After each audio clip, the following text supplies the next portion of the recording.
Hello guys, Michael here. Apologies for the voice. Come down with a bit of a cold and I just need to get that shifted. But I'm here today to talk about this guy. He is an enigma. Let's say that. I've fallen down the rabbit hole with him quite a bit, and as it happens, I've kind of watched a lot of his failures, and whilst I wouldn't call myself a detractor as such, he fascinates me in how he approaches YouTube as a business, Twitch as a business, and everything that seems to entail. For someone who's been doing this for the best part of a decade,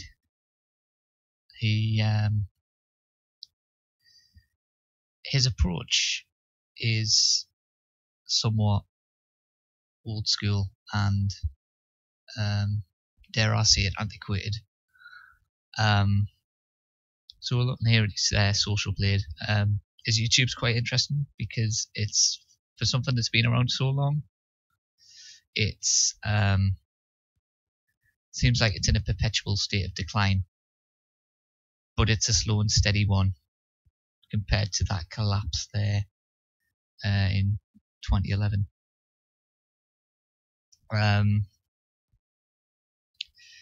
How he tends to do it is he just kind of bombards everybody's sub box with like 10 or 12 videos a day.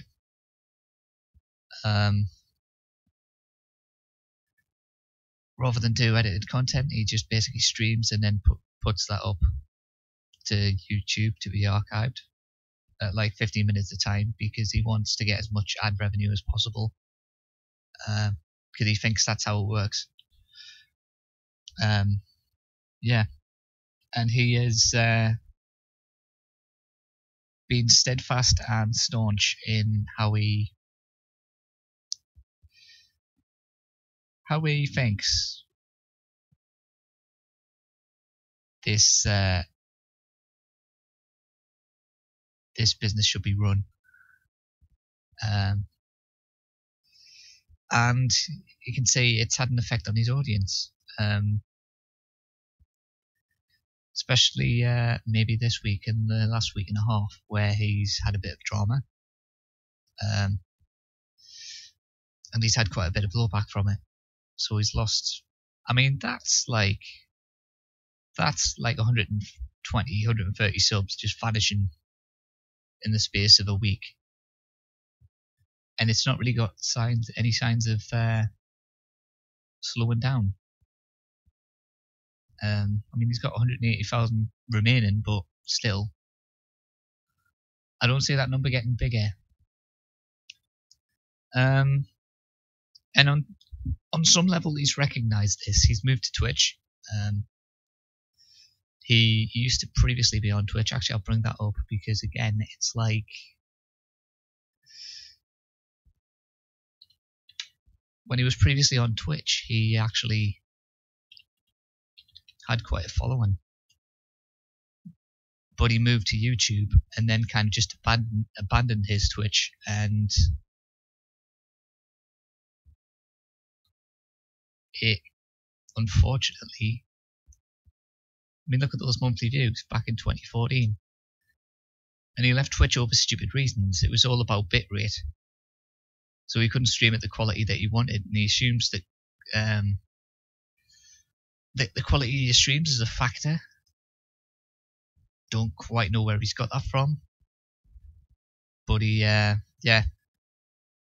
So April 2014, he just jumped ship, and he's having to try and rebuild a following, like, on Twitch, using a dwindled YouTube audience as a base. And you can see how that's impacted or not when it comes to his Twitch. And on Twitch, it's probably, well, there's more avenues to get money from your fan base, and it's a bit more direct. It's a lot less about getting money from Twitch itself or advertising, which is kind of how YouTube is, and that's kind of why at the moment YouTube's a little bit sketchy with advertisers pulling out because of the way that YouTube is kind of built in terms of how advertisements get allocated where and when, and it's something in need of restructuring. I think they'll get there, but as a result, we've seen people move to Twitch. Twitch is a little bit more crowdfunding based, especially now where you've got subs, you've got tips, and you've also got cheers.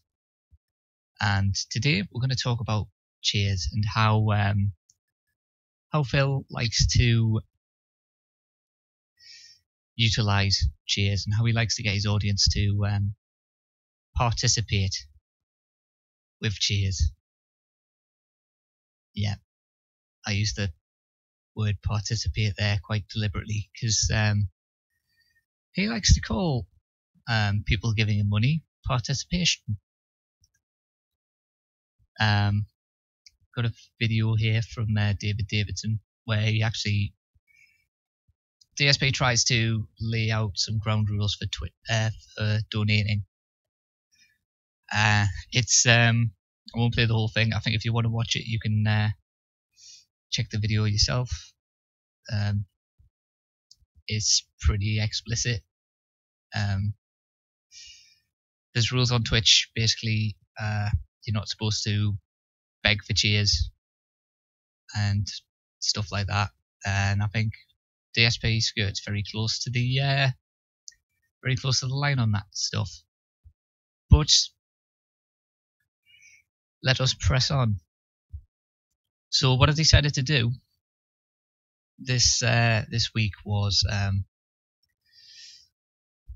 think Eddie B43, who is another kind of like let's call him a commenter and statistician on DSP. He mentioned in a podcast a few days ago, I think it was the most recent Soulcast, about how his fans had donated through cheers. It's something along the lines of $2,000 a month, which sounds significant. So I decided to check out this site called Over Russell, which thankfully for us has his chat logs. So I decided, let's have a look through this week. Let's see where his chats are coming from, in what amount, see what the audience spread is, see if it's healthy, see if it's sustainable. DSP on average probably has about when he's streaming, he gets about 300 people coming into the chat. Some people just there to watch, some people sub, some people don't, some people cheer, some people donate. And I just wanted to see on the cheer side what the makeup is of his paying audience. Luckily for us, cheers are very public. If you cheer on stream, your name is there along with the amount, and the way bits work is 1 bit is 1 cent, so it's effectively it's kind of a one-to-one comparison with actual money, so it's not too hard to figure out what is what, and it's quite helpful when you especially if you want an actual figure as to how much people give. So we're going to hop into this spreadsheet that I've done. It's terrible. Just something really basic I knocked up. And I've picked 4 days this week just to see what trends arise, and to be honest, when it comes to trends, I'd say none of them look particularly healthy. I haven't sorted these by like top donors or anything. There's a second sheet that I'll do that on, but yeah. So we got 9th, which was that Monday? Monday or Tuesday, whatever. And this was really bizarre on the 9th. Again, names are all public, so if anyone gets offended or upset that their Twitch handle is on this sheet, maybe you should have considered tipping instead, which is anonymous. Whatever. At some point, the internet's all anonymous. And again, I'm not doing this to single anybody out. I just wanted I needed the names to know who keeps turning up. And I needed to see, again, just if there were any trends.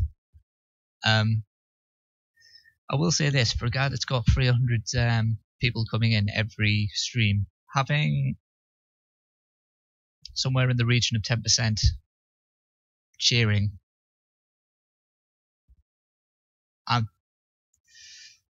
it's weird, because I'm trying to compare DSP with other streamers. And some of the other streamers that I've seen, guys like Destiny and Slow Beef and all them, cheering's not really at the forefront as much. Again, they just act as tips. It's just tips that you get recognition for, and some people like that. Yeah, so looking at the 9th,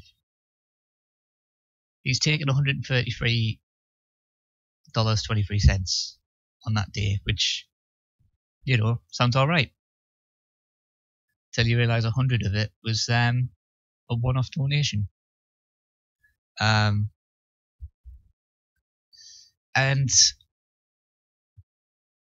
that doesn't sound especially healthy. It's all a bit too top-heavy and a bit too weighted towards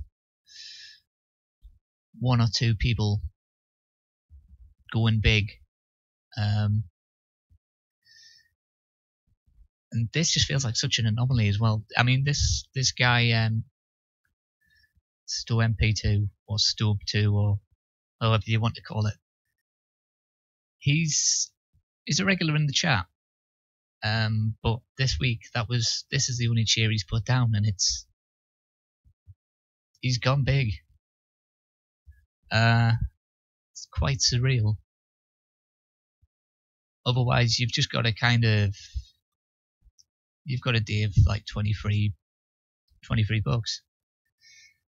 So even though like a portion of like, let's say 10% is coming out for cheering purposes, it's small potatoes. And then 10th of May, DSP actually kind of references this in one of his Persona videos, that a big cheer war broke out. I can explain cheer wars very briefly. What they become is one person will cheer, then another person will one-up them by cheering maybe one bit more, and in effect what you get going then is an auction and a back and forth where two or more people start raising the bits, and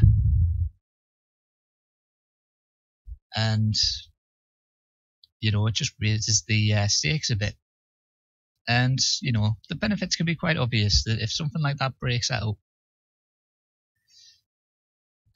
somebody wins. In effect, Phil wins, because he'll hopefully get more money, especially if those two guys get really competitive. And that's pretty much it in a nutshell. And what are they competing for? I don't know. Recognition. That's the thing. It's an auction, but you win a pat on the back, and that's kind of it. And that broke out between these two guys. Darth Vader, he's what I'd call Phil's main mod, arguably one of his biggest fans as well, and as we'll find out later, his biggest contributor. Him and Deep Drive, they had a bit of a mad afternoon. So again, second day running, Phil's raised like $430 off of Jay's alone, which sounds astounding. Even if you basically take out, even if that Jay wasn't as vociferous, you got a third guy, Norbert87, who put down $99, well, almost $100, and he's had a real bumper day, but it's had repercussions for the rest of the week. And again, everybody else, like if you take those top three out, you're talking about maybe $30 for the rest of the guys that chipped in. Again, it's all very top heavy, and it's a little bit unhealthy. We get a truer reflection of what might happen in that room the following day. You see there, Vidar still kicking around, but the day prior hit him pretty hard, as you can imagine. I mean, if you're going to put down $143 on something, it's unlikely that you're going to be able to keep that up to the point where this time you get one person breaking $10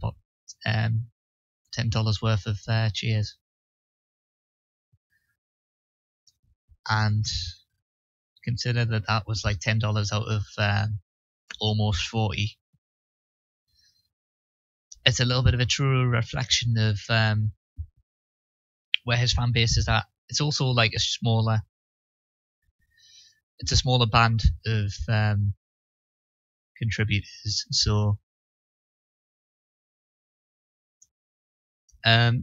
yeah, everything just seems to kind of fluctuate. And from Phil's perspective, if I was running like this Twitch account, I would be concerned. I wouldn't necessarily bet on these donations, and it's certainly not something to base your business around. Phil definitely seems to bring a lot of focus to it, which I just don't think that's a healthy way to do this. It's not really sustainable. It's not very long term. It's not a good. Well, me doing this has at least given me an idea of what his audience is like in terms of the makeup of it and the actual size of it as well. When you consider it, like 300 people will come into his stream on a daily basis. You may get 10% of it to donate, 10 or 5%, and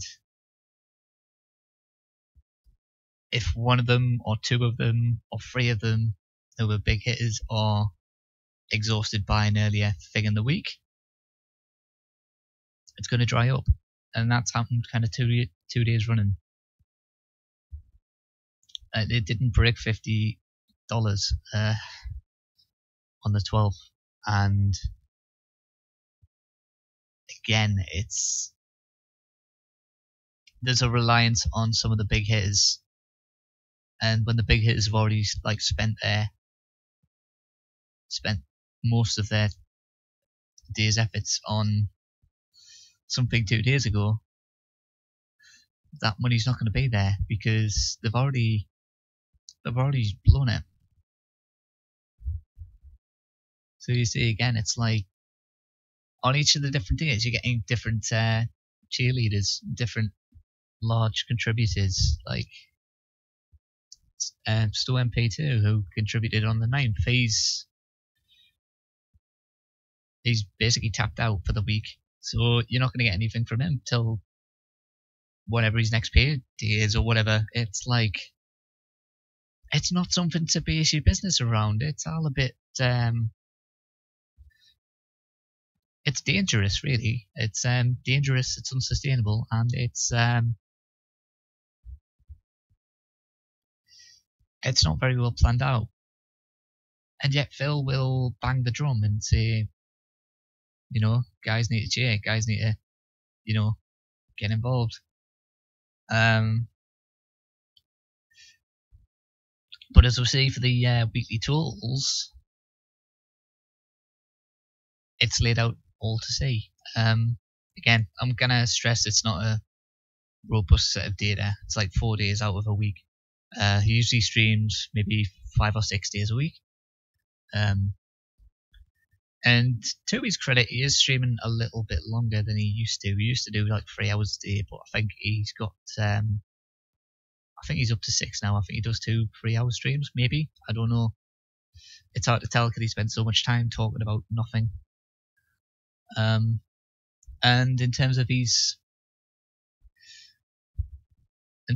4 days at least, there they are. It's like the 3 big donors, and then everybody else, you know, they donate what they can. They, you know, do what they feel they can afford. Even to a certain extent, the guys at the top, because if they were like completely mindless, they would have kept that stupidity up, but they haven't. Like, Vidar, he's not daft. You would imagine he's got a handle on his finances, and, you know, it certainly felt at the end of that cheer war that he'd kind of maybe overstepped the mark a bit, and he's thought, right, I'm gonna have to scale this back. Same could be said for Deep Drive, because when he came back, it was a case of, well, I've got $5 here, there you go.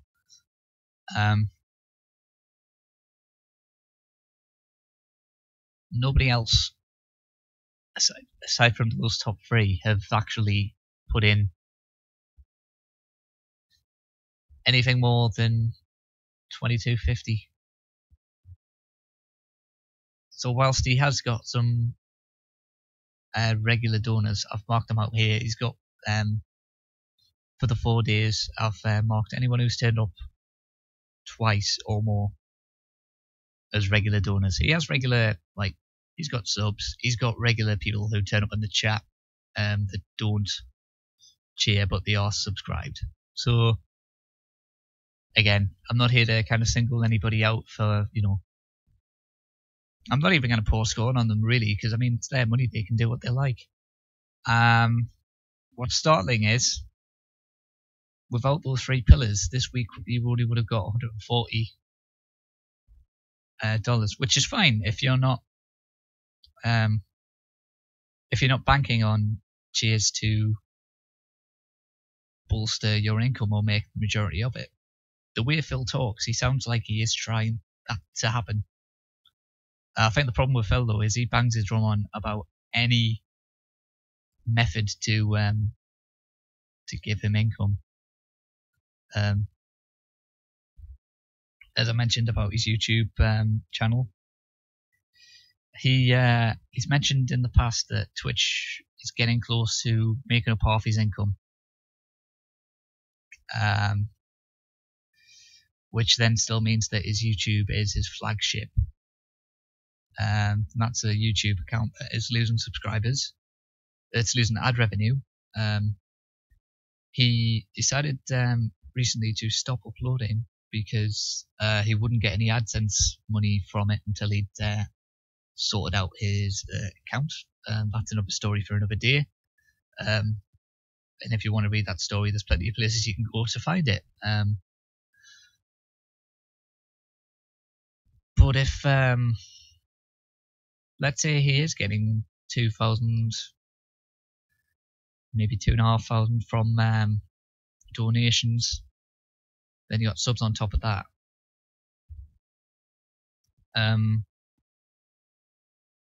He's not sitting pretty. Although again, everything's hard to process and pin down with Phil, because a lot of the information comes from him, and I don't treat him as a reliable source when it comes to him talking about his finances.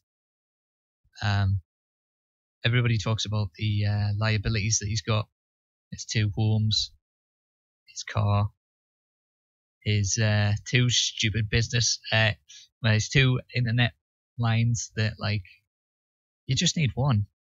You just need one, mate. That's like, cut the consumer one out. There you go. There's £100 getting saved, like, each month. That's kind of him in a nutshell. He's not really got a lot of common sense. I mean, he could be a crafty crow. Who knows? Maybe he's all taking us for a ride. But in terms of his Twitch cheers and stuff like that, he has 2 or 3 pillars, at least on this week alone. I did check out a couple of other days where cheer wars again broke out and some money was made. I think it was about $330 for that one. But again, it all seemed to come from 2 or 3 big donations. And it's just not very healthy. It's not very sustainable. And it's a word of warning, really. Those guys are probably always going to be there. They're going to be pretty, as dependable as they can be with whatever funds they have, whatever funds they decide that they want to give. And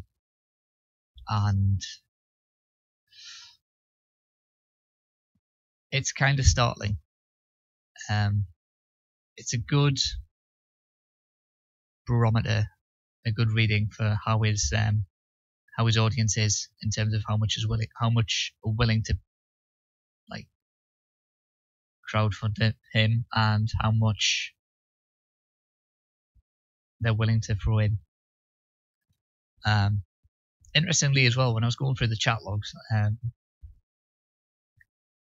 a lot of the donations seem to be there to get Phil's attention.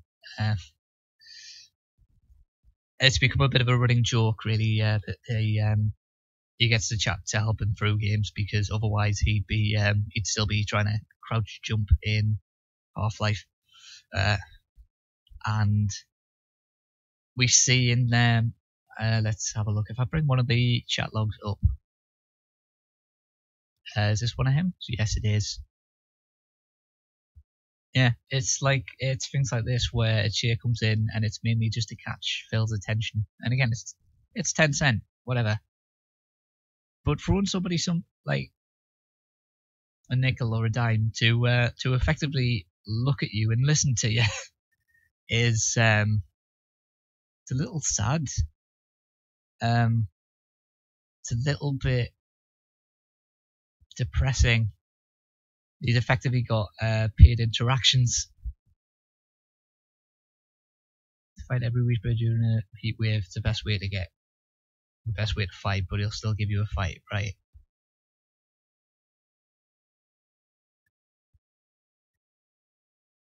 So is there any more of these instances of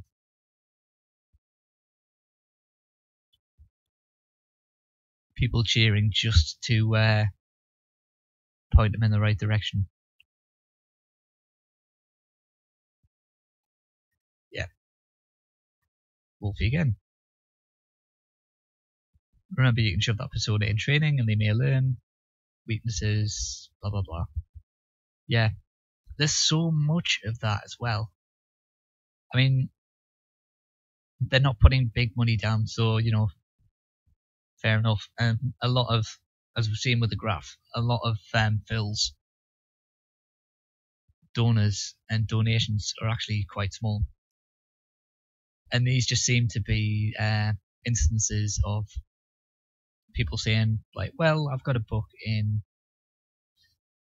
bits, and it might be a good way to talk directly to Phil, rather than just to whisper to him, or I don't know, just basically talk with him directly. He spends so much time consulting with chat that it makes me kind of surprised that people will just basically throw 10 bits just to say, look mate, go left,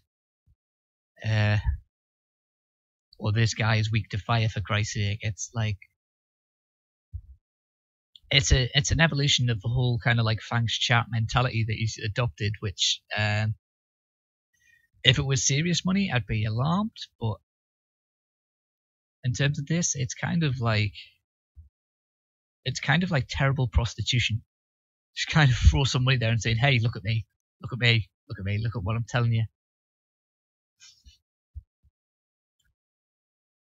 And even then, he might just ignore the tip. So that's kind of what I've found. Again, I mean, it's 4 days in a single week, and what we found in terms of trends is, aside from 3 big donators, it's all very small in terms of actual monetary value, and the audience, much like your streams, kind of fluctuates. People cycle in and out. Some people donate, some people don't, some people sub, some people don't, some people just watch. And this 4-day span,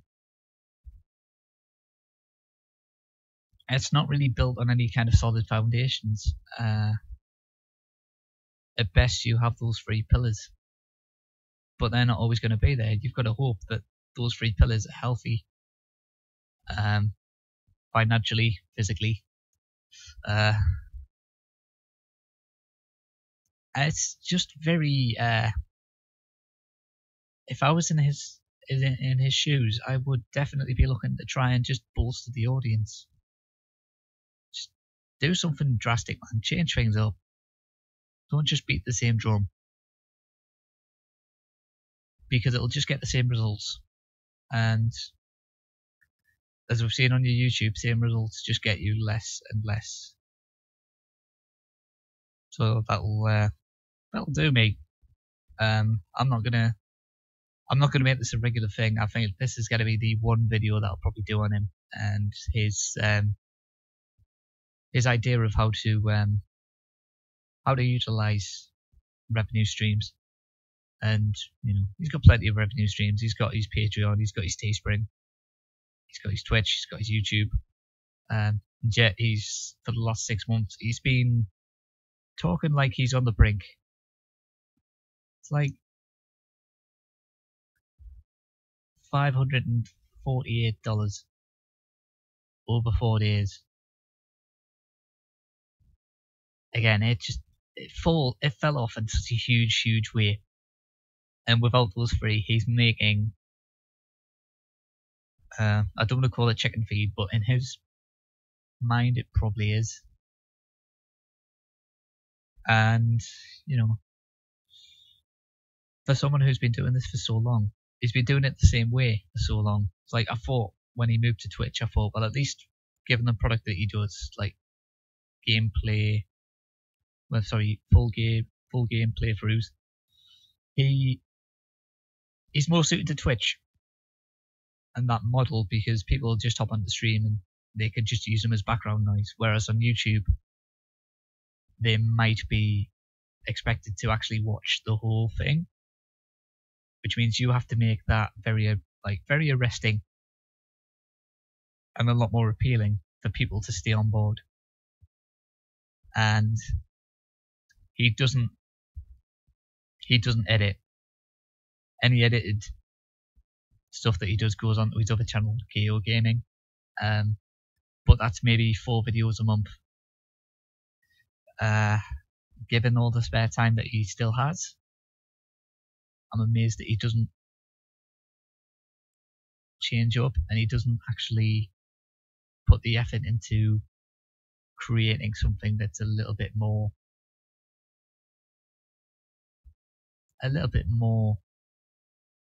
interesting to watch. I mean, as we've seen here, he's still got a fan base, and he's got a paying fan base for the last 4 days of about 50 donors. Again, that's, you know, for about 350 people, 300 that will turn up. That number doesn't seem to, well, it'll fluctuate depending on like what games he's playing, but for the most part, 300's about the level that he gets. You can imagine those guys are pretty loyal, even in terms of if they're not loyal donators, they're loyal viewers. And if they're loyal, you can afford to take chances. And at this point, I'd argue that it's not a case of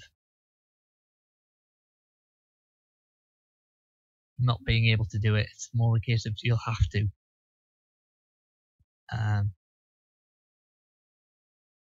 But instead, all he seems to do is just open up new revenue streams. Maybe it's just to buy him a bit of thinking time. But